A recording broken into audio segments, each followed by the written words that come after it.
Good morning, class শুরু হচ্ছে। আমরা সলিড সলিউশন হার্ডেনিং দেখেছিলাম। তো এখন আমরা যাচ্ছি হচ্ছে প্রেসিপিটেশন হার্ডেনিং। কিভাবে করে প্রেসিপিটেশনের মাধ্যমে আমরা হার্ডেনিং করতে পারি। সলিড সলিউশন হার্ডেনিং এ ছিল কি, আমাদের সলিড যেগুলো থাকে, সলিড গুলো কিভাবে আমাদের সলিউশনের থেকে তারা কিভাবে হার্ডেনিং দিতে পারে সেটা আমরা দেখেছিলাম।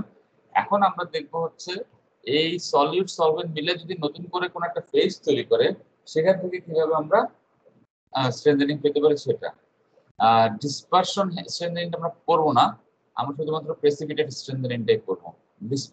ডিসপারশন হচ্ছে আমি বাইরে থেকে কিছু ছোট ছোট ন্যানো সাইজ পার্টিকেল দিয়ে আমি কিছু স্ট্রেনথেনিং করতে পারি, সেই টাইপের জিনিসগুলো আমরা করবো না, আমরা প্রেসিপিটেশন হার্ডেনিং এ থাকবো। মোস্টলি হচ্ছে এটা 19 শতকের শুরুর দিকে জার্মান মেটালার্জিস্ট আলফ্রেড ওয়েলিং একটা স্ট্রং একটা অ্যালুমিনিয়াম অ্যালয় বানাতে চেয়েছিলেন।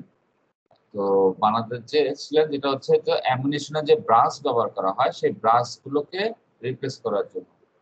তো ওটা করার জন্য উনি যেটা করলেন, আমরা স্টিলের কোয়েঞ্চিং আমরা নাম শুনেছি না, কোয়েঞ্চিং মেথড? জি স্যার। কোয়েঞ্চিং আমরা কি করি? Rapid cooling. হ্যাঁ, আমরা র‍্যাপিড করে কুলিং করে ফেলি। একটু বেশি ঠান্ডা পানি হতে পারে, রুম টেম্পারেচারে পানি হতে পারে, সল্ট ওয়াটার সলিউশন বরফ হতে পারে, তারপরে আমাদের লিকুইড নাইট্রোজেন হতে পারে, ড্রাই আইস হতে পারে, অনেক কিছু হতে পারে। তো আমি এভাবে করে যদি কোয়েঞ্চ করে স্টিলের স্ট্রেংথ আমরা অনেক বাড়াতে পারি, কারণ ওখানে যে মার্জিন সাইড তৈরি হয়। তো ওই টাইপের একটা টেকনিক উনি খাটাতে গেলেন স্টিলের বেলায়, অ্যালুমিনিয়ামের বেলায়। ওইটা করতে যে তারপরে দেখা গেল যে উনি ওটা রেখে দিয়ে কিছুদিন পরে ওটার ভিতরে কিছু স্ট্রেংথ ডেভেলপ করলো। হার্ডনেস মেপে দেখেন আগে যা ছিল, কোয়েঞ্চ করার পরে সাথে সাথে কিছু হয়নি, কয়েকদিন রেখে দেওয়ার পরে হার্ডনেস দেখা গেল যে বেড়ে যাচ্ছে, হার্ডনেস ইনক্রিজ করছে। Why increasing? সেটার কারণ দেখতে যে উনি আস্তে আস্তে তখন দেখা গেল যে এটার ভিতরে আসলে ছোট ছোট কিছু প্রেসিলেট করেছে। এটা হচ্ছে আমাদের ন্যানোমেটালার্জির প্রথম অংশ আর কি। এই দিয়েই আমাদের ন্যানো শুরু হলো। তো এই ছোট ছোট কিছু প্রেসিলেট করেছে যেগুলো হচ্ছে সাবমাইক্রন লেভেলের, সেগুলোর সাইজ। তো তখন থেকে আইডিয়াটা আসলো যে আচ্ছা ঠিক আছে, আমি যদি এরকম পার্টিকেল ফেলতে পারি, এই পার্টিকেল গুলো আমাকে স্ট্রেংথ দিতে পারে। সেখান থেকে আসলো যে আমাদের আস্তে আস্তে এটাকে ডেভেলপ হলো হচ্ছে এটাকে এইজ হার্ডেনিং বলা হয় অথবা প্রেসিপিটেশন হার্ডেনিং বলা হয়। এইজিং বলা হচ্ছে এই কারণে, যত সময় যাচ্ছে সময়ের সাথে সাথে তার স্ট্রেংথ আমরা বাড়াতে পারছি, স্পেশালি অ্যালুমিনিয়াম অ্যালয়তে। তো সেই জন্য এটাকে আস্তে আস্তে বলা হচ্ছে এইজিং করা হচ্ছে। সময়ের সাথে সাথে আমি তাকে এজিং করে তার হার্ডেনিং আমি পাচ্ছি, অথবা প্রেসিপিটেশন হার্ডেনিং বলা হয়। হার্ডেনিং বা এজিং কিভাবে আমরা অ্যাচিভ করতে পারি? অনেক সময় সেটা রুম টেম্পারেচারে আমরা পেতে পারি। যদি রুম টেম্পারেচারে পাই সেটাকে আমরা বলবো হচ্ছে ন্যাচারাল এজিং, অথবা হায়ার টেম্পারেচার আমরা পেতে পারি। হায়ার টেম্পারেচারে যদি পাই একটা পার্টিকুলার সময়ের জন্য, সেটাকে আমরা বলি আর্টিফিশিয়াল এজিং। মানে আমি যদি একটা ফার্নেসের ভিতরে তাকে রেখে দিয়ে যদি একটা 1 ঘন্টার জন্য মনে করো 200 ডিগ্রিতে রেখে দিলাম, সেটা হচ্ছে আর্টিফিশিয়াল এজিং।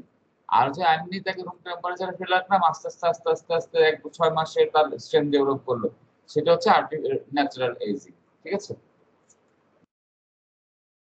তো সলিড সলিউশন হার্ডেনিং এর মতোই প্রেসিপিটেশন হার্ডেনিং হচ্ছে অ্যালয় সিস্টেমে কাজ করবে। আমাকে পিওর মেটাল হলে হবে না, সেখানে অ্যালয় থাকতে হবে।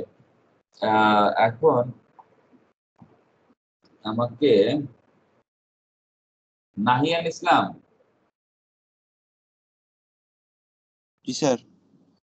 আমাদের এটা অ্যালয় সিস্টেম কেন লাগবে প্রেসিপিটেশন হার্ডেনিং করার জন্য? এই যে এই কথাটা একটা আমাকে একটু ব্যাখ্যা দাও। Like solid solution hardening, precipitation hardening requires alloy systems. Sir ঠিক বলতে পারবো না। কেন বলতে পারবো না? একটু চিন্তা করো। সলিড সলিউশন হার্ডেনিং কি ছিল সেখানে? কিভাবে আমরা পেয়েছি সলিড সলিউশন হার্ডেনিং? একটা সলিউশনের মধ্যে হার্ডেনিং হয়েছে, সলিউশনে কি থাকে? স্যার সলভেন্ট থাকে, সলিউট থাকে। সলভেন্ট থাকে, সলিউট থাকে। ওইটা মনে করলাম আমরা এক গ্লাস হচ্ছে পানি, মানে শরবত, তার মধ্যে আছে পানি আছে আর আছে হচ্ছে চিনি আছে, তাই না? জি স্যার। এটা হলো সলিড সলভেন্ট হয়ে গেল। এখন আমরা একটা মেটালিক সিস্টেমে আমরা সলিড সলভেন্ট কে হবে?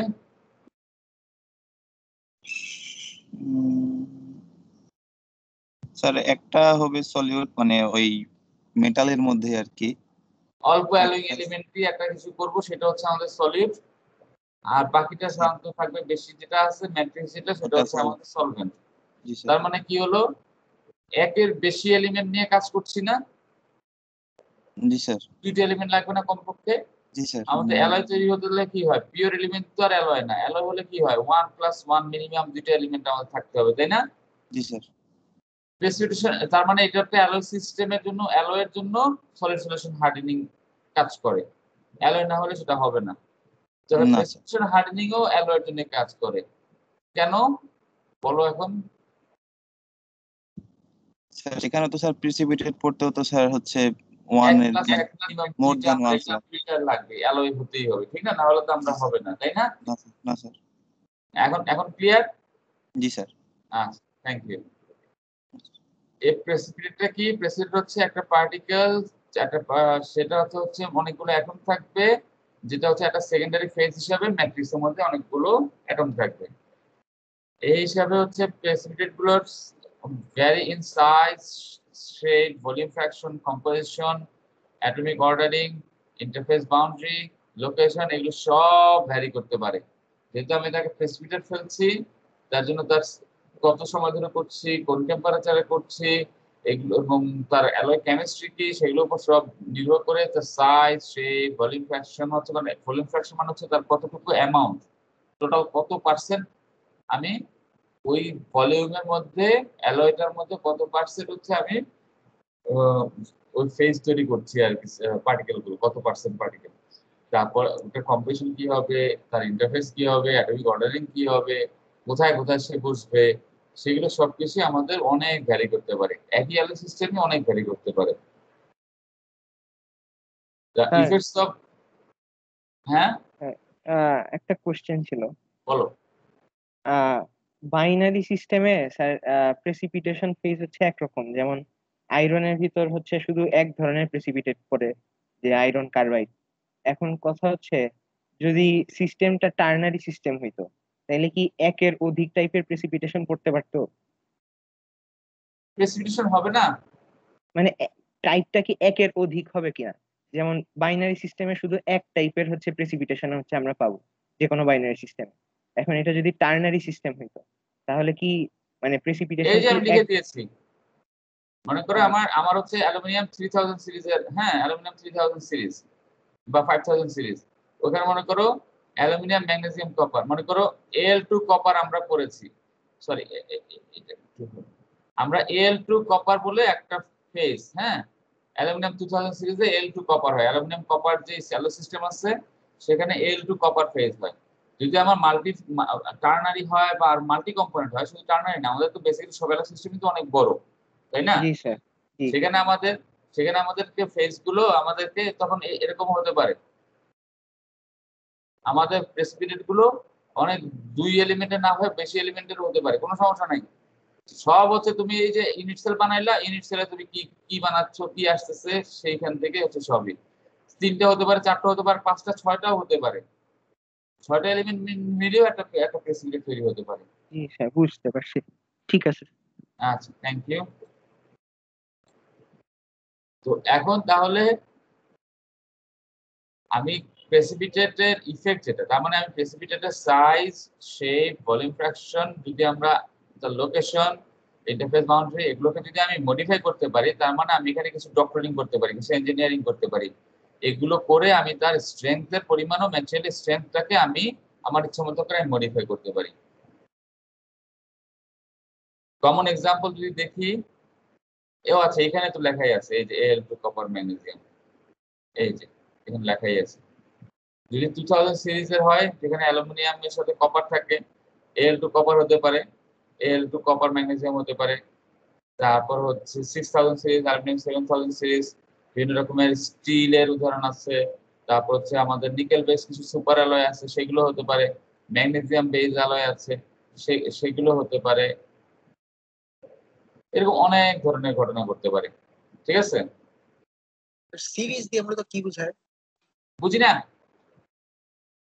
স্যার সিরিজ দিয়ে মূলত কি বোঝায় আর কি জিজ্ঞেস করছি। সিরিজ দিয়ে বোঝায় কি, মনে করো এই যে বলি অ্যালুমিনিয়াম 2000 1000 আছে, 2000 করে 7000 পর্যন্ত আছে, এখন মনে হয় 8000 চালু হয়েছে। 1000 হচ্ছে অলমোস্ট পিওর অ্যালুমিনিয়াম। হ্যাঁ, মনে করো আমাদের যে অ্যালো সিস্টেম গুলো আসলে তো একটা থাকে না। মনে করো অ্যালুমিনিয়ামের সাথে থাকবে কি, থাকলো কপার, থাকলো জিঙ্ক, থাকলো আয়রন, থাকলো ইম্পিউরিটি হিসেবে অনেক কিছুই থাকে পিওর এগুলোর মধ্যে।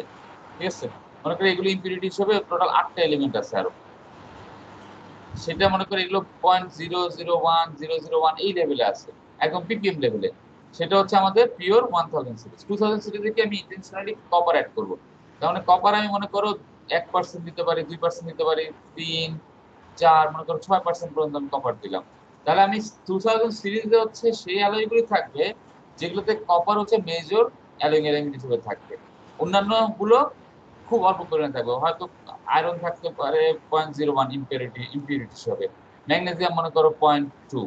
তাহলে আমি একটা অ্যালয় বানালাম, মনে করো অ্যালয়টার নাম দিলাম 1001। সেটার মধ্যে অ্যালুমিনিয়াম আছে, বাকিটুকুতে মনে করো 6% কপার আছে, আর হচ্ছে 0.1% ম্যাগনেসিয়াম আছে। এখন এটা হচ্ছে তাহলে এই অ্যালয়টার জন্য আরো বাকিটুকু হচ্ছে ইম্পিউরিটি। তার মানে 1001 অ্যালয় মানে হচ্ছে 6% কপার, 0.1% ম্যাগনেসিয়াম। এখন হচ্ছে আমি আরেকটাও তো অ্যালয় বানাতে পারি 1002, যেখানে আমি 6% কপার দিয়ে 0.3% ম্যাগনেসিয়াম দিতে পারি, পারি না? এরকম করে করে অনেকগুলো আমি কিন্তু অ্যালয় তৈরি করতে পারি। এগুলো তো আমরা সবগুলো কি 1000 সিরিজের অন্তর্ভুক্ত। 1000 সিরিজ মানে হচ্ছে এটা হচ্ছে পার্ট, সরি 2000, মনে করো 2000 সিরিজের অন্তর্ভুক্ত। মানে 2000 হচ্ছে ব্রড একটা ক্যাটাগরি। যে মনে করো 2000 এর মধ্যে হচ্ছে যেই ওই অ্যালুমিনিয়াম অ্যালয়গুলো থাকবে যেগুলোতে কপার হচ্ছে বেশি আছে, এবং বাকি অ্যালুমিনিয়াম অ্যালয়গুলো হচ্ছে আমাদের একটা রেঞ্জ করে দেওয়া থাকবে, যে এখানে কপার থাকবে হচ্ছে মনে করো 0.5 থেকে যদি 6% কপার থাকে, সাথে যদি 0.4 থেকে 0.8% ম্যাগনেসিয়াম থাকে, তাহলে সেই অ্যালয়গুলো হচ্ছে 2000 এর অন্তর্ভুক্ত বলা, মনে করে বলা হলো এরকম। ঠিক আছে, জি স্যার বুঝতে পারছি। এখন আসি আমাদের ফেজ ডায়াগ্রাম। ফেজ ডায়াগ্রামে এখানে কোনো সিঙ্গেল ফেজ রিজিয়ন আছে? আমি যাকে জিজ্ঞাসা করব সে বলবা। এই Safayatul Islam, yes sir. Single phase region আছে? থাকলে কয়টা? দুইটা আছে, একটা লিকুইড আর একটা আলফা। আচ্ছা ঠিক আছে, থ্যাংক ইউ। সলভাস লাইন আছে? জি স্যার। কোথায়? আলফার বাউন্ডারিটা। আলফার বাউন্ডারিটা। আলফার ডান পাশে না বাম পাশে, কি হ্যাঁ বললেন? স্যার, আলফার আলফা প্লাস থেটার ও আচ্ছা, বাউন্ডারিটা আর কি এটা স্যার। বাদিকে। জি। আচ্ছা, এটা হচ্ছে কি আমাদের সলভাস লাইনটা, তাই না? নাজমুল কিছু বলছো? না স্যার আমি কিছু বলছি না। তো মাইক অন করা। Sorry sir. আচ্ছা ঠিক আছে, ঠিক আছে সাফায়াত, থ্যাংক ইউ। তাহলে আমাদের,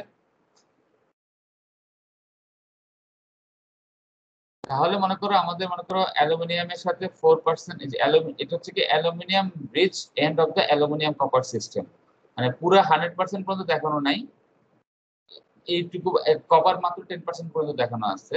এইখানে কি ঘটেছে, 4% এর জন্য আমি একটা অ্যালয় সিস্টেম যদি হয়, সেইখানে আমি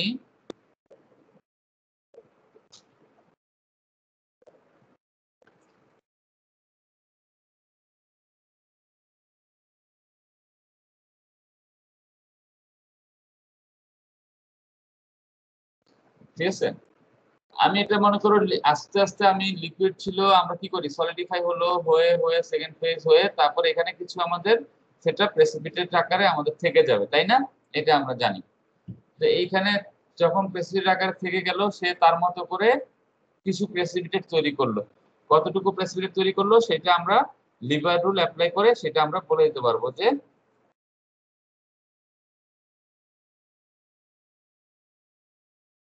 লিভার রুল অ্যাপ্লাই করে সেটা আমরা বলে দিতে পারবো। এখন আমরা যদি প্রেসিপিটেশন হার্ডেনিং করতে চাই, আমাদের টার্গেট হচ্ছে কিছু প্রেসিপিটেট ফেলতে হবে। এখানে প্রেসিপিটেট কে হতে পারে? থিটা। এই থিটা ফেজটাকে প্রেসিপিটেট যখন করব, তাহলে আমরা কি করব, প্রথমে টার্গেট হচ্ছে আমরা একটা সুপার স্যাচুরেটেড সলিড সলিউশন তৈরি করব। করে সেইখান থেকে আমরা আস্তে আস্তে যখন আমরা আবার প্রেসিপিটেট করতে থাকবে তখন আমরা সেকেন্ড ফেজ আমরা কিছু পার্টিকেল পাবো। সুপার স্যাচুরেটেড সলিড সলিউশন, সংক্ষেপে এটাকে এস এস এস এস বলা হয়। এটা আমরা কিভাবে তৈরি করতে পারি একটু আমরা মনে হয় পড়ে আসছি মনে হয়, না? প্রেসিপিটেশন হার্ডেনিং মানে আমরা কিছুটা করেছি, তাই না সিয়ার? না স্যার, ওই আমাদের তো গতবার ওই মানে করোনার জন্য একটু স্যার শর্ট করে দিছিল আগে সিলেবাসটা, ওটা বাদ দিয়ে দিছিল সিলেবাসটা। আচ্ছা ঠিক আছে। তাহলে আমরা precipitation super saturated solid solution মানে হচ্ছে আমি মনে করো একটা কাস্টিং করলাম, করে আমি সলিড সলিউশন আমি এটা তৈরি করলাম, সরি এই অ্যালয়টাকে রুম টেম্পারেচারে মাইক্রোস্ট্রাকচারে আমি কি পেলাম, আলফা পেলাম, আর কিছু আমাদের একটা মনে করো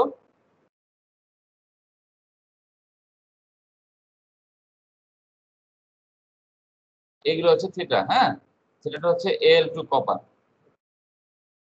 Al2 কপার একটা থিটা একটা ফেজ পেলাম। তো এইটা আমাদেরকে আমরা তৈরি হলো, ঠিক আছে। এটা আমাদেরকে ম্যাটেরিয়ালটা দেখা গেল যে স্ট্রেংথ পাচ্ছি মাত্র মনে করো 200 মেগাপাস্কেল। স্ট্রেংথ বলতে এখানে ইএল স্ট্রেংথের কথা বলছি, তো বা টেনসাইল স্ট্রেংথ হতে পারে যেটা খুশি ধরো। তো এটা পেলাম। তো এটা দিয়ে আমার মন ভরছে না, আমার তো আমার স্ট্রেংথ লাগবে হচ্ছে 650। আমার 650 হয়তো হবে। যদি এটা দিয়ে করতে না পারি তখন আমাকে এখানে রেয়ার আর্থ আনতে হবে, অন্য কিছু আনতে হবে, অনেক আমাদের টাকা পয়সা খরচ করতে হবে, বা অ্যালুমিনিয়াম বা দিয়ে হয়তো দিতে হতে পারে, দিয়ে অন্য কোনো একটা সিস্টেম স্টিলে হয়তো যাওয়া লাগবে। কিন্তু আমি চাই আমার প্লেনের ওজন কমাতে, তাহলে কি করতে হবে? স্টিলে হচ্ছে আয়রনের ডেন্সিটি হচ্ছে 7 না, তো এই তুলনায় ম্যাগনেসিয়াম অ্যালুমিনিয়ামের হচ্ছে 2.7। যদি কমাতে পারি তাহলে আমার লাইট ওয়েট করতে পারি। লাইট ওয়েট করলে আমাদের সুবিধা কি, আমাদের তেলের খরচ কমে যাবে। তেলের খরচ কমে যাবে মানে কি, তেল কনজাম্পশন কম হবে। কনজাম্পশন কম হলে তেলের খরচ কমে গেল। তেল যদি কম খরচ হয় তার মানে ফুয়েল যদি আমাদের কম লাগে, দ্যাট মিন্স আমাদেরকে গ্রিন হাউস গ্যাস আমরা কম এমিট করব। কম গ্রিন হাউস গ্যাস এমিট করা মানে হচ্ছে আমাদের এনভায়রনমেন্টের জন্য সেটা ভালো। তাই সব কিছু চিন্তা করে হলাম যে আমাকে যেমনি হোক এটাকে আমাদেরকে বাড়াতেই হবে স্ট্রেংথ। তাহলে কি করব, এই জিনিসটাকে আমি সিঙ্গেল ফেজ রিজিয়নে নিয়ে যাব, আলফা সলিড সলিউশন তৈরি করব। করলে কি হবে, যখনই আমি এই জায়গাটাকে পার হয়ে যাব তখন কি হবে, আমাদের যতটুকু কপার ছিল সেটা ফেজ, সেটা আবার ম্যাট্রিক্সের মধ্যে ঢুকে যাবে। মানে যে অ্যাটম গুলো সলিডের যে অ্যাটম গুলো ম্যাট্রিক্সের থেকে বের হয়ে তারা আলাদা করে কিছু একটা তৈরি করেছিল, মনে করো এই হচ্ছে আমাদের ম্যাট্রিক্স ছিল, এই যে আমি একটা বক্স আঁকলাম, এটা হচ্ছে আমাদের প্রেসিপিটেট তৈরি করেছিল ম্যাট্রিক্সের ভিতর থেকে বের হয়ে। ম্যাট্রিক্সের ভিতরে কিছু কপার আছে, আবার কিছু কপার বের হয়ে তারা Al2 কপার তৈরি করলো, ঠিক না? ব্যাপারটা তো তাই। তো আমাদের যেটা হচ্ছে তাহলে কি হবে, আস্তে আস্তে আমাদের সেই পরিমাণ আস্তে আস্তে আমাদের পুরোটাই সলিডের মধ্যে আমাদের ম্যাট্রিক্স সলিউশনে চলে যাবে কপার গুলো, যে তারা সুন্দর করে অ্যালুমিনিয়াম কপার হিসেবে তারা থাকলো, একটা সিঙ্গেল ফেজ তারা তৈরি করলো, কোনো এখানে আলাদা কোনো প্রেসিপিটেট নেই, কিছু না। এই ঘটনা যখন ঘটলো আমি এইখানে আনলে যতটুকু আমি সলিউশনে যাবে এই জায়গায় যদি আনি সলিউশনে যাওয়ার পরিমাণ আরো বাড়বে, তাই না? কিছু হয়তো ক্লাস্টার এই জায়গাতে থেকে যেতে পারে Al2 কপার। যখন আমি এই টেম্পারেচারে যাব তখন আমার চান্স থাকবে যে অলমোস্ট পুরোটাই আমাদেরকে চলে যাচ্ছে। এবং এই টেম্পারেচারে আমি মনে করি এখানে আমি হাফ ঘন্টা ধরে রাখলাম যতটুকু হবে, এই ঘটনাতে যদি আমি 3 ঘন্টা ধরে রাখি আমার তত বেশি ম্যাট্রিক্সের ডিফিউশন হয়ে ডিসলভ হয়ে যাওয়ার চান্স তত বেড়ে যাবে, তাই না? জি হ্যাঁ, স্যার। আবেদ কিছু বলতে চাচ্ছিলে? না স্যার। আচ্ছা, তাহলে এইভাবে করে আমরা একটা সিঙ্গেল ফেজ রিজিয়নে নিলাম, নিয়ে কোন টেম্পারেচারে কখন করব সেটা আমি এক্সপেরিমেন্ট করে বের করব অথবা মডেলিং করে বের করব। তো থার্মোডাইনামিক মডেলিং করে একটু বের করা যায়। তো আমি এইভাবে করে আমি বের করলাম, করে আমি তাকে সুন্দর করে করলাম। করলে কি হলো, আমার যতটুকু তারপরে আমি সেটা কি করব, ধাম করে আমি রুম টেম্পারেচারে তাকে আমি খুব র্যাপিডলি আমি তাকে ঠান্ডা করে দিলাম। স্যার হ্যাঁ বলো। স্যার প্রেসিপিটেট যখন তৈরি হয় তখন কি নিউক্লিয়েশন এন্ড গ্রোথ হয়ে তৈরি হয়? হ্যাঁ, না হলে হবে কেমনে? ক্লাসিক্যাল নিউক্লিয়েশন মেথডে তৈরি হবে সবকিছু। Okay sir. হোমোজেনাসলি হবে না হেটেরোজেনাসলি হবে সেটা আলাদা ইস্যু।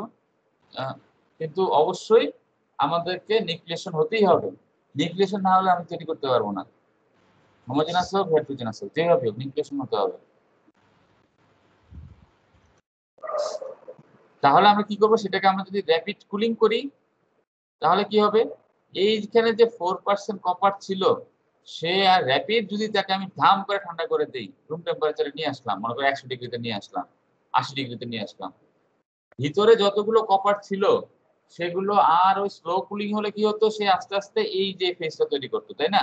এখন এই ফেজটা সে আর তৈরি করতে পারলো না, সে কি করলো, এই সলিউশনের মধ্যে সে ট্র্যাপ হয়ে থেকে গেল, ট্র্যাপড হয়ে তারা থেকে গেল, কপারগুলো ওখানেই রয়ে গেল, রয়েছে তারা চলে আসলো রুম টেম্পারেচারে। রুম টেম্পারেচারে থাকার কথা পয়েন্ট মনে করো 0.01% কপার, কিন্তু আমি এখন পাচ্ছি হচ্ছে মনে করো 4% কপার।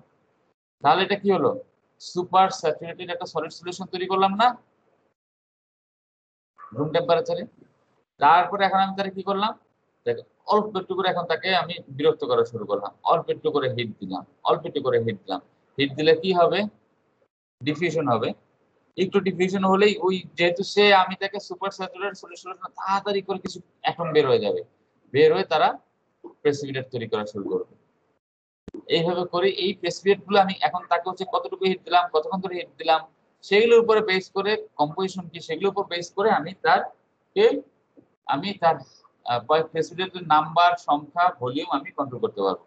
যদি সেটা কন্ট্রোল করতে পারি তার মানে আমি স্ট্রেংথ কন্ট্রোল করতে পারবো। 200 চাই, 300 চাই, 300 কেউ যদি বলে আমাদের 300 মেগাপাস্কেল স্ট্রেংথ বানায় দেন, তুমি বলো আচ্ছা ঠিক আছে, সুপার স্যাচুরেটেড সলিড সলিউশনকে 110 ডিগ্রিতে 110 ডিগ্রি সেন্টিগ্রেডে হাফ আওয়ার করলেই হবে।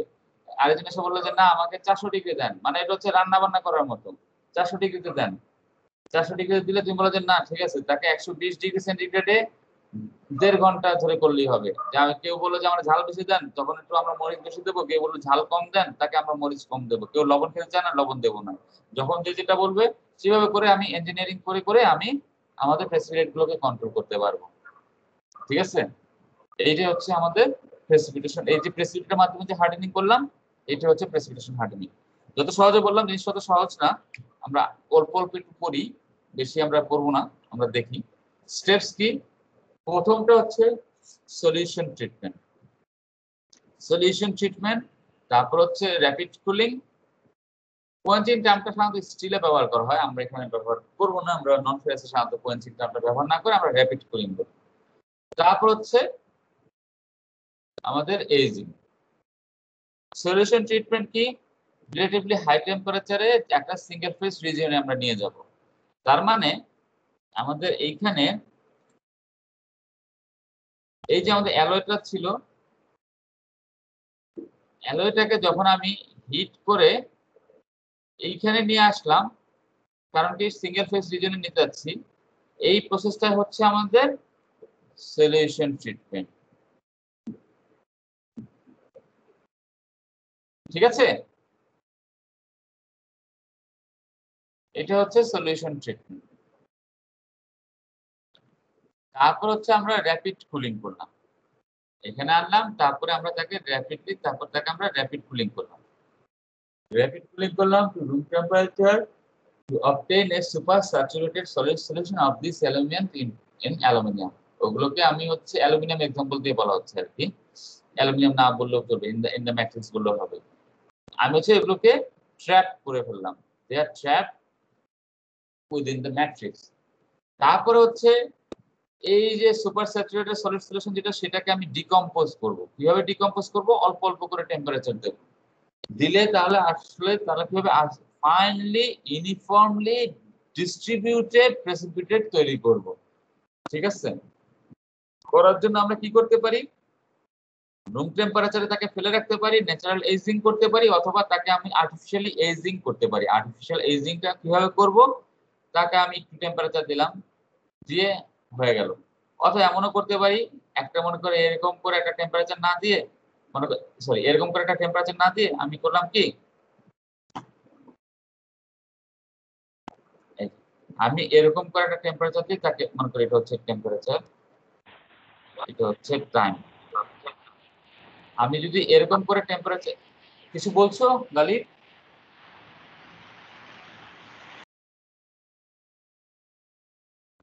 আমি মনে করো তাকে আমি 110 ডিগ্রিতে উঠালাম, এখানে হচ্ছে 110, টাইমটা হচ্ছে মনে করো হচ্ছে টাওয়ার হচ্ছে এটা হচ্ছে 30 মিনিট, সরি 0.5 আওয়ার। হ্যাঁ, তো এটা এভাবে করেও দিতে পারি, অথবা আমরা করতে পারি কি,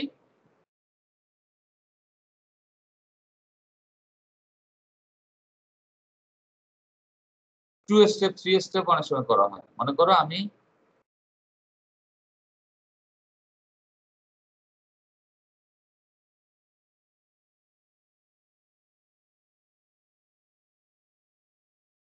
এরকম করে করেও আমরা দিতে পারি। যে প্রথমে আমি বললাম যে না, আমি তাকে 70 ডিগ্রিতে আমরা 10 কিছুক্ষণ রাখবো, তারপর হচ্ছে 125 ডিগ্রিতে তাকে আরেকটু বেশি রাখবো, এইভাবে করে হয়তো ইফেক্টিভ হতে পারে। এটা নির্ভর করে তুমি কি প্রেসিপিটেট তৈরি হচ্ছে না হচ্ছে সেগুলোর উপর।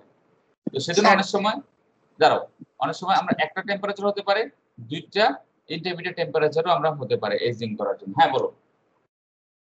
স্যার এখানে যে প্রেসিপিটেশনটা পড়বে ওটা তো থিটারই পড়বে তাই না? হ্যাঁ, ঠিক এখানে আছে। যে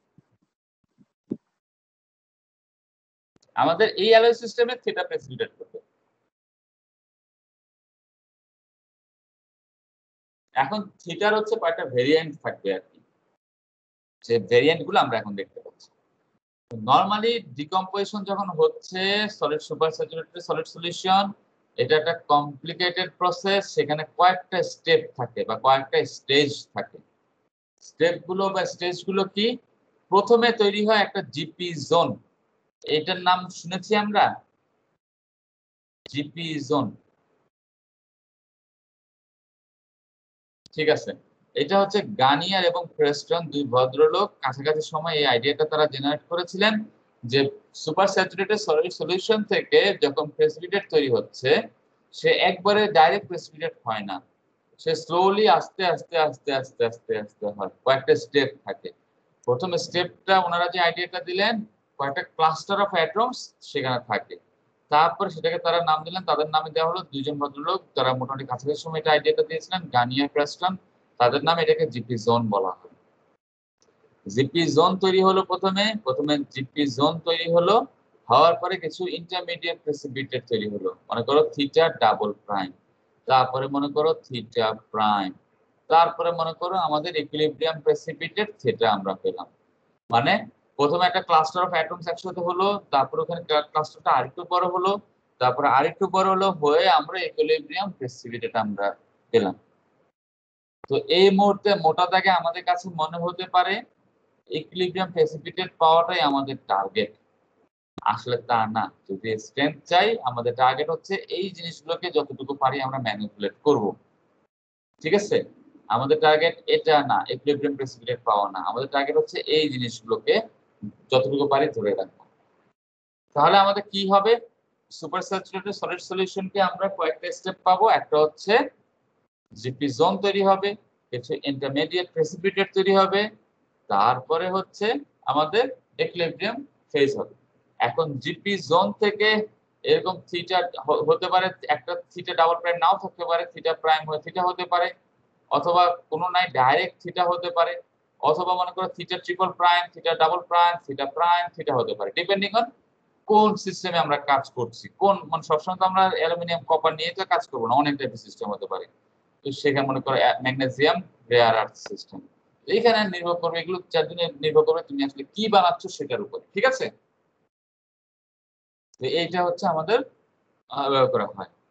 তো তাহলে হচ্ছে জিপি জোন যেটা আছে, এখন তো আসলে আস্তে আস্তে মাইক্রোস্কোপি তো অনেক উন্নত হচ্ছে, atom pro field ion microscopy নানান রকম আছে, যেখানে আমরা অ্যাটমিক লেভেলে অ্যাটম গুলোকে আমরা দেখতে পারি, আমরা টমোগ্রাফির মাধ্যমে অ্যাটমিক ক্লাস্টারকে আমরা আইডেন্টিফাই করতে পারি, তারপরে আমরা সেগুলো সাইজ আমরা জেনারেট করতে পারি, 3D ছবি জেনারেট করতে পারি। তো এখানে দেখা গেল যে জিপি জোনের আগেও আরেকটা সেকেন্ডারি জিপি জোন আছে, প্রাইমারি জিপি জোন আছে। মানে জিপি জোন যেটা আছে, জিপি জোনকেও আমি 1, জিপি জোন 2, মানে প্রাইম প্রাইম ডাবল প্রাইম এরকম করে আমরা ভাগ করতে পারি।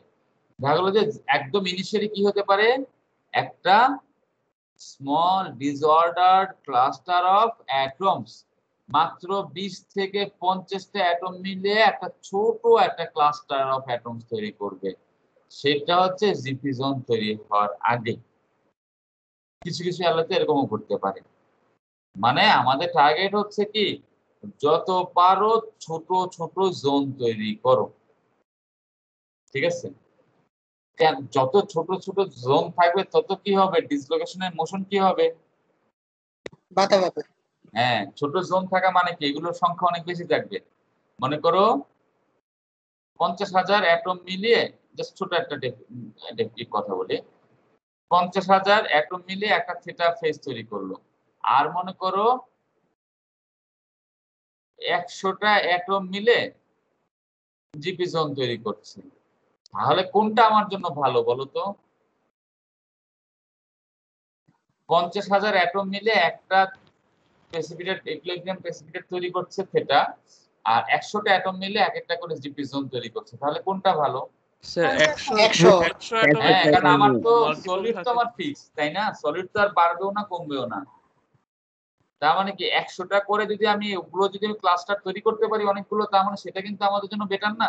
মনে করো 50,000 মিলে আমি একটা প্রেসিপিটেট, সেটা কি হতে পারে, আমার মাইক্রোস্ট্রাকচারে মনে করি এই জায়গাতে এরকম একটা বড় একটা প্রেসিপিটেট তৈরি করলাম, সেটা আমার ডিসলোকেশন মোশনকে যতটুকু বাধা দিবে সেই তুলনায় যদি আমি একদম ছোট ছোট ক্লাস্টার যদি আমি পুরো মাইক্রোস্ট্রাকচারে থাকে, সেটা আমার জন্য আরো বেশি ইফেক্টিভ না? তাই আমরা সেজন্যই বললাম যে আমরা চাই শুরুর জিনিসগুলো বেশি, ইকুইলিব্রিয়াম প্রেসিপিটেট বেশি চাই না। তাহলে জিপি জোনটা কি? জিপি জোনটা হচ্ছে একটা অর্ডার একটা phase solid rich groups of atoms that may be 1 or 2 atomic plane in thickness. এই যে যদি আমাদের ইউনিট সেলটা যদি আমরা দেখি, এইখানে এই যে মনে করো এইখানে যে অংশটুকু অ্যালুমিনিয়াম এবং কপার মিলিয়ে একটা লেয়ার, একটা প্লেন অফ অ্যাটমস, মনে করো 50টা 100টা অ্যাটম আছে, সেটাই হচ্ছে জিপি জোন। এই জোনের নামটা আসলো গার্নিয়ার এবং প্রেস্টন, এই দুইজন রিসার্চার, তারা প্রথম এই জিনিসটাকে ওনারা এটাকে ডিসকভার করেছিলেন, ওনাদের নামে এটাকে জিপি জোন বলা হচ্ছে। এটাকে কেন জিপি জোন বলি, প্রেসিপিটেট না বলে কেন জিপি জোন বলছি, কারণ কি এখানে হচ্ছে খুব অল্প কয়েকটা অ্যাটমস আছে, একটা কয়েকটা ক্লাস্টার অফ অ্যাটমস, 100টা অ্যাটম 200টা অ্যাটম মিলে এটা একটা তৈরি করতে যায়। এটাকে আমরা প্রেসিপিটেট বলছি না, আমরা বলছি যে তারা একটা ক্লাস্টার অফ অ্যাটমস, সেজন্য সেটাকে জোন বলা হচ্ছে, ঠিক আছে?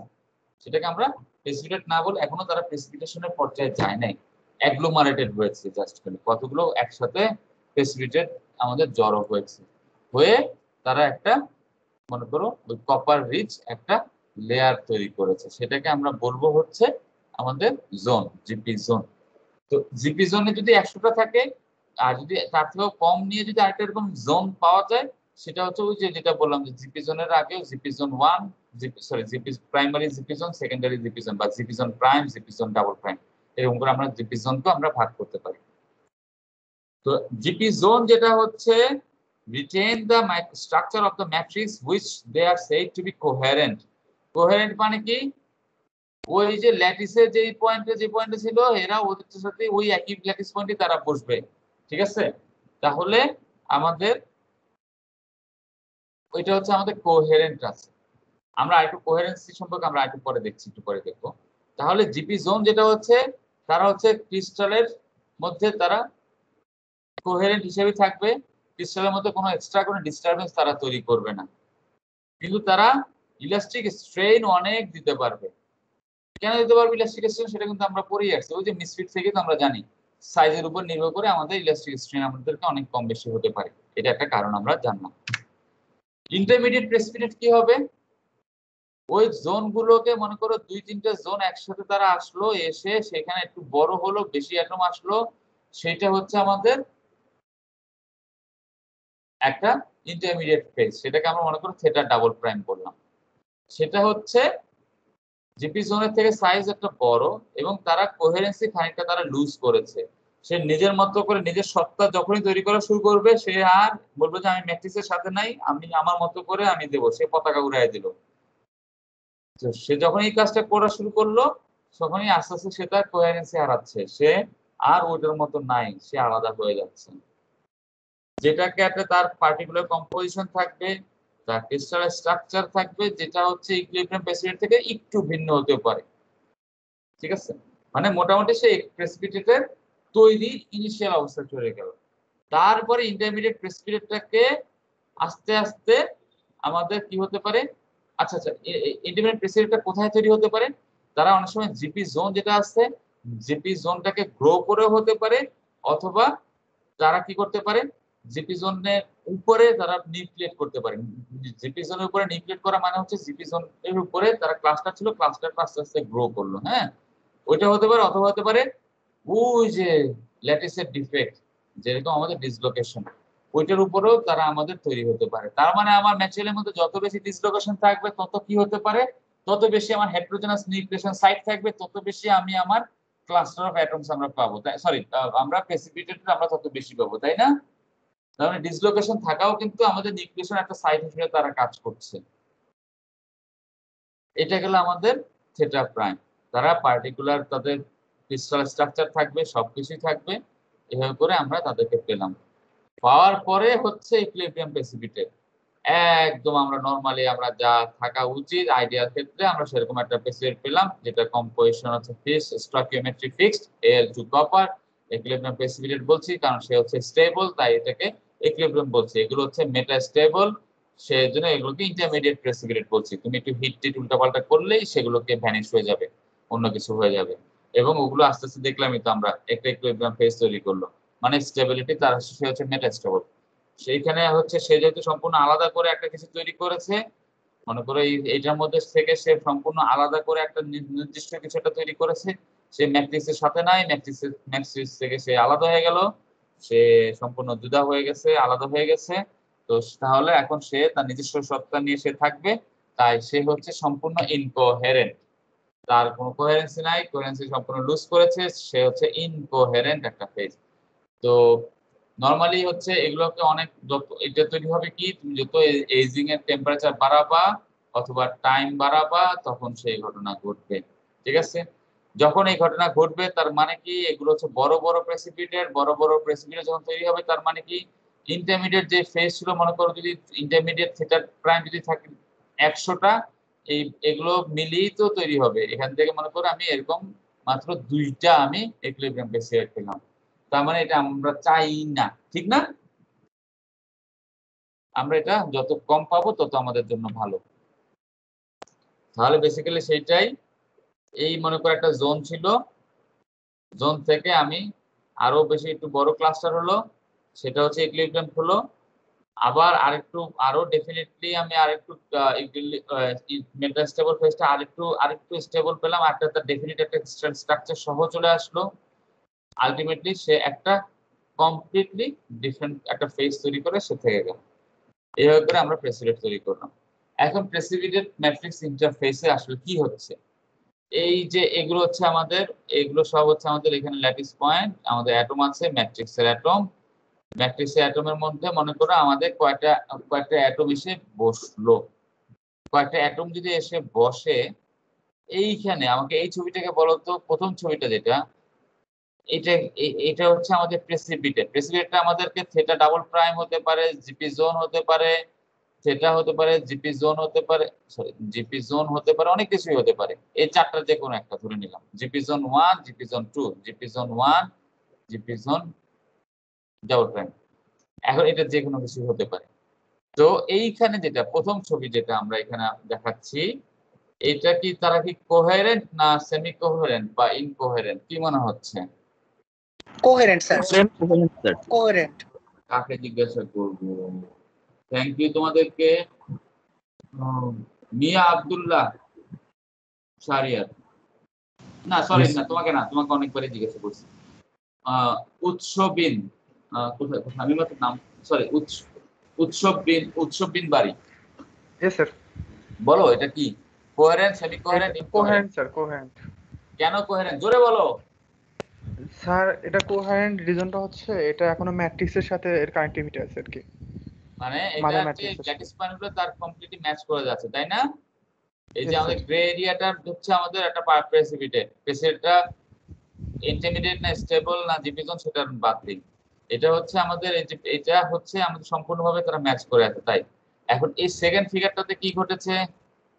সেমি কোহেরেন্ট, কেন সেমি কারণ কোহেরেন্ট? মাদার ম্যাট্রিক্সের সাথে ফুললি ম্যাচ করে না আর কি ল্যাটিস পয়েন্ট গুলো। আচ্ছা আচ্ছা, একটা মিনিট একটু ওয়েট করো, জাস্ট 30 সেকেন্ডস।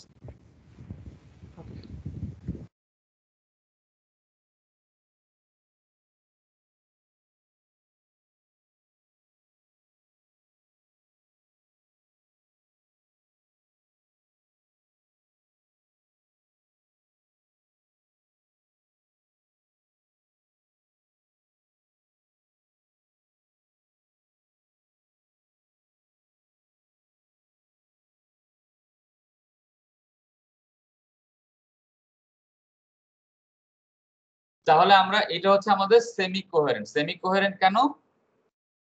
স্ট্রেন হয়েছে, ইলাস্টিক স্ট্রেন ডেভেলপ করেছে, কিন্তু কোহেরেন্সি কি লুজ করেছে?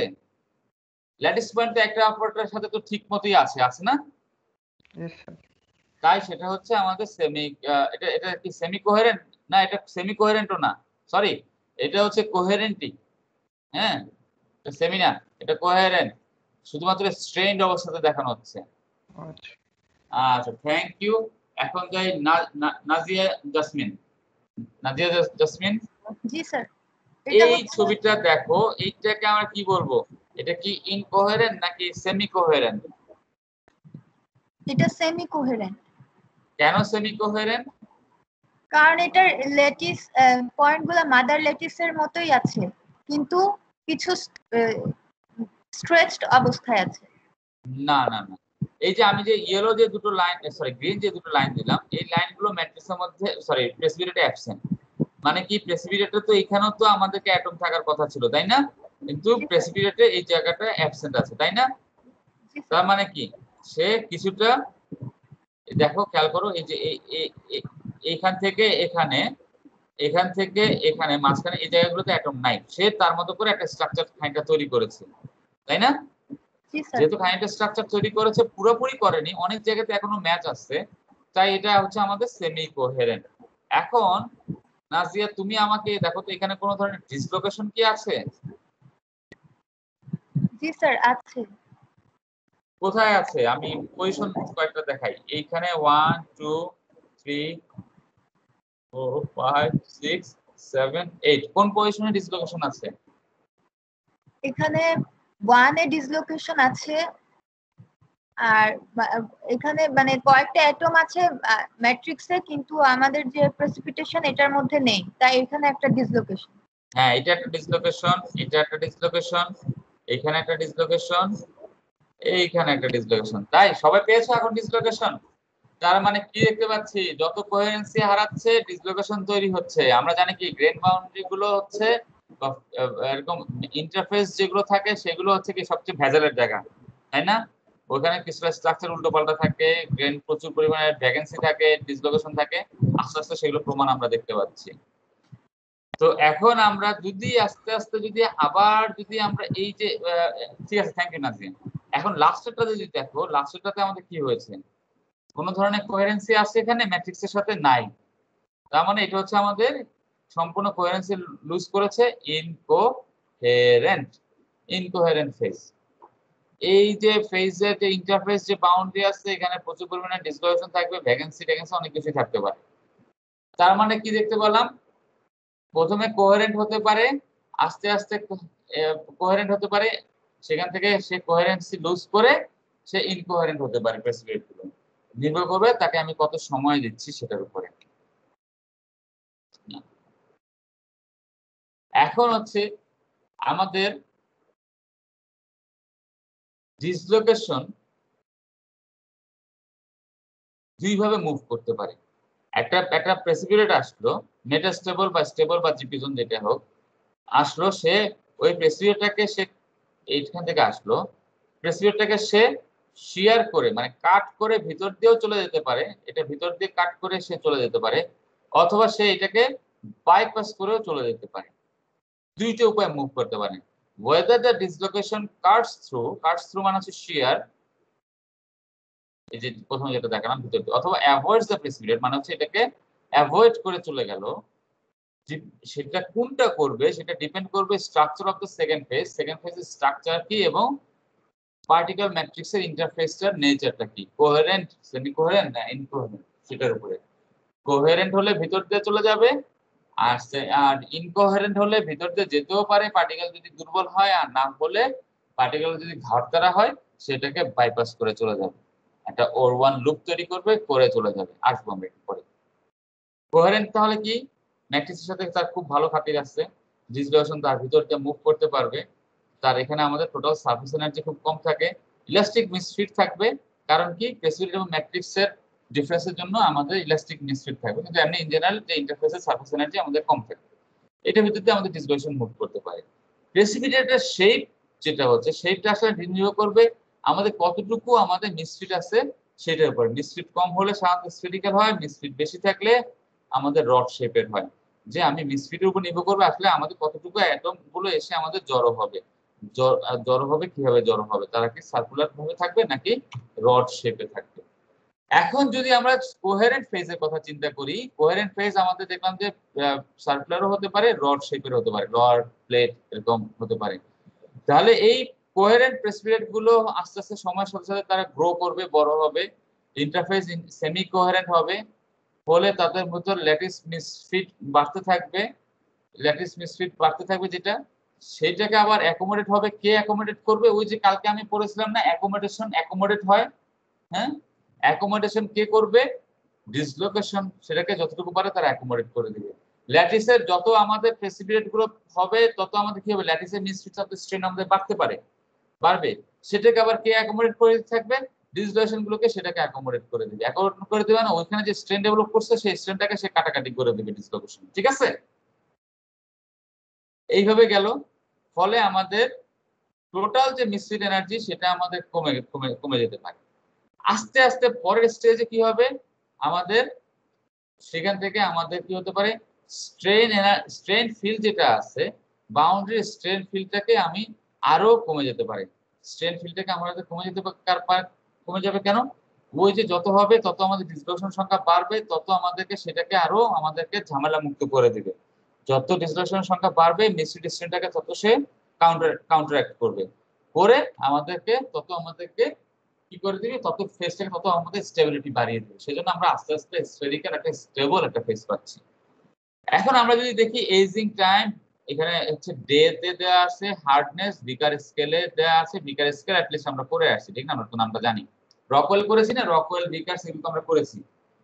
তো এখন আমরা যদি দেখি একটা মনে করে অ্যালুমিনিয়ামের একটা ধরলাম আমরা একটা 4% অ্যালুমিনিয়াম একটা অ্যালয়, এইখানে দেখো আস্তে আস্তে সময় যত যাচ্ছে, মনে করো আমি তাকে একটা 200 ঘন্টা 150 ডিগ্রিতে আমি এজিং করেছি, এটা ফিক্সড করে আমি ভিন্ন ভিন্ন সময় ধরে এজিং করলাম। 4% এর অ্যালয় যেটা ছিল সেটাকে যখন করলাম, হার্ডনেস দেখতেছি যত আমি সময় ধরে করছি হার্ডনেস বাড়ছে, যেটাকে আমি জিপি জোন 1 বললাম। আরো সময় ধরে করলাম, আমার হার্ডনেস আরো বাড়লো, এটাকে আমি বললাম জিপি জোন 2। তারপরে আস্তে আস্তে দেখা গেল যে এই জিপি জোন 1 জিপি জোন 2 পরে পরে আস্তে আস্তে আমাদেরকে স্ট্রেংথ আমাদেরকে কমতে থাকলো, কমতে কমতে একসময় অনেক কমে যেতে পারে, ঠিক আছে? তো এইটা আমরা দেখতে পাচ্ছি কি, বেসিক্যালি আমাদের কম্পোজিশনের উপর বেস করে আমাদের স্ট্রেংথ আমরা বাড়াতে পারি। দেখো পিক কার কোথায়, যত আমি কপারের পরিমাণ বাড়িয়েছি তত আমাদের হার্ডনেসের পরিমাণ বেড়েছে। কারণ কি, তত বেশি আমাদের জিপি জোন তৈরি হয়েছে, যত বেশি জিপি জোন থাকবে তত ভিতরে তত হচ্ছে আমাদের ইন্টারমিডিয়েট ফেজ তত বেশি হবে, এবং জিপি জোন বেশি থাকা মানে হচ্ছে আমাদের ফেজ, এটা হচ্ছে আমাদের কোহেরেন্ট ফেজ তৈরি হচ্ছে, কোহেরেন্টের ভিতর দিয়ে হচ্ছে আমাদের ডিসলোকেশন গুলো মুভ করবে, এবং সেজন্য আমাদেরকে জিপি জোন আমাদের স্ট্রেংথ তত বাড়বে, ঠিক আছে? জিপি যত আমি মুভ করতে যাবো তত আমার শেয়ারিং বেশি হবে, যত শেয়ারিং বেশি হবে তত আমাদের বাড়তে থাকবে। এখন স্ট্রেংথ বাড়ার পরে আস্তে আস্তে ড্রপ করবে কারণটা কি, আমি আস্তে আস্তে সেমি কোহেরেন্ট থেকে সেমি কোহেরেন্ট ইনকোহেরেন্টে যাচ্ছি, স্টেবল ফেজে যাচ্ছি। যত স্টেবল ফেজে যাব তত আমাদের স্ট্রেংথ তত আমাদের কমতে থাকবে।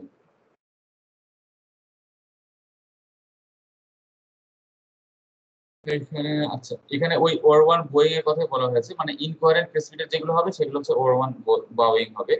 আমরা এগুলো পরে দেখবো। আচ্ছা, এটা কই গেল?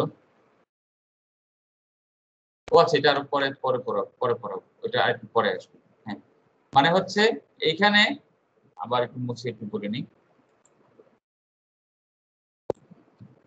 জিপি জোন থাকলে কোহেরেন্ট ফেজ তৈরি হবে, স্ট্রেংথ বাড়বে।